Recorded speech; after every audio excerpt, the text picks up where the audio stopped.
Hello mga kami, namuntikan na talaga mga kami dahil nga si Cassini should be on the top 3 dahil po on the judges score talagang pumasok po talaga siya kasi si Ghana nangunguna ng 9.56, then after Czech Republic first are Cebuana, Cassini Ganado got, and it was too sudden kasi nga may booting po online, and of course yun nga sinasabi na tayo ang parang hindi kaya siya hindi nanalo siya kasi naanuhan siya ng boto ng Vietnam and of course ng Colombia. Of course Vietnam got 8.31, so napakalayo ni Vietnam.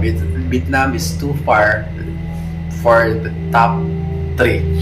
Then because of the Vietnam is really well known, and of course malaki po yung suporta ng Vietnamese people for Miss Vietnam, you know, representing for the transgender, di ba? Talagang humanga ako kay Vietnam because Vietnam is talagang ginagawa niya talaga yung lahat para makapasok at, you know, to show the world to, or rather the star Grand International MGI star na talagang deserve siyang makapasok. So si Colombia talaga mga kami, talagang naluka ako dahil nga dapat si Czech Republic yung makapasok. So, there's a lot of comment down below na talagang binabasa ko rin mga kami na bakit nakapasok daw yung, it's common sense daw, bakit pa daw nagka-judges scoring while there is a social media or platform for voting for MGI stars. So, yun din yung nawaworried. But for me, deserving din naman talaga ni Colombia manalo kasi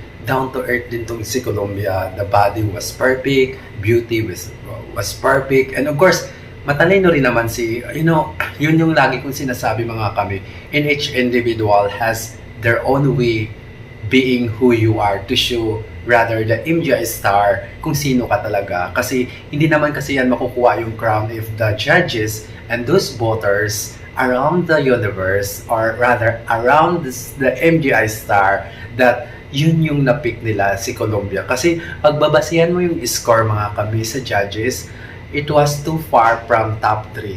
Kasi si Ghana, it's really nothing questionable for Ghana because Ghana has those MGI star pussies na gagampanan niya. Kasi no questionable na talaga kasi body, beauty, brain, super smart talagang si Ghana talaga. Alam kong makapasok sa top 5 and she's a first runner-up. So, it was too sad kasi marami pong nagko-comment down na talagang dapat daw si Ghana. So, ang masasabi ko lang, lagi kong sinasabi, being a beauty pageant enthusiastic, you must to accept about the result, whether you're manok or not. And of course, sa mga Cebuana, like me, Cebuana, so may ganun. So, i-accept na lang nato dahil kay si Cassini Ganado, she did her part.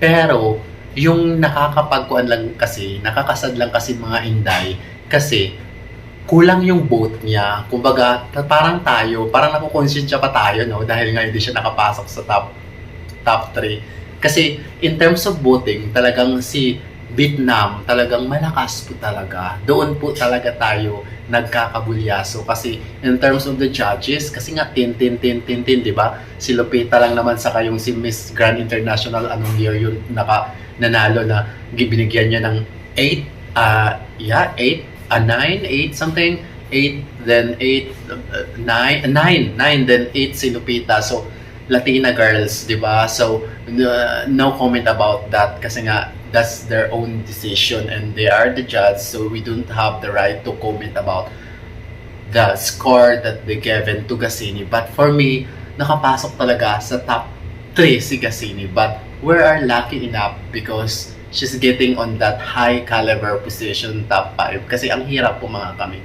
ang hirap makapasok sa top 5 because all of them are MGI star. So, yun lang masasabi ko mga kami. So, kailangan i-accept na natin at kailangan nating, of course, ma-accept yung nanalo. Yun lang.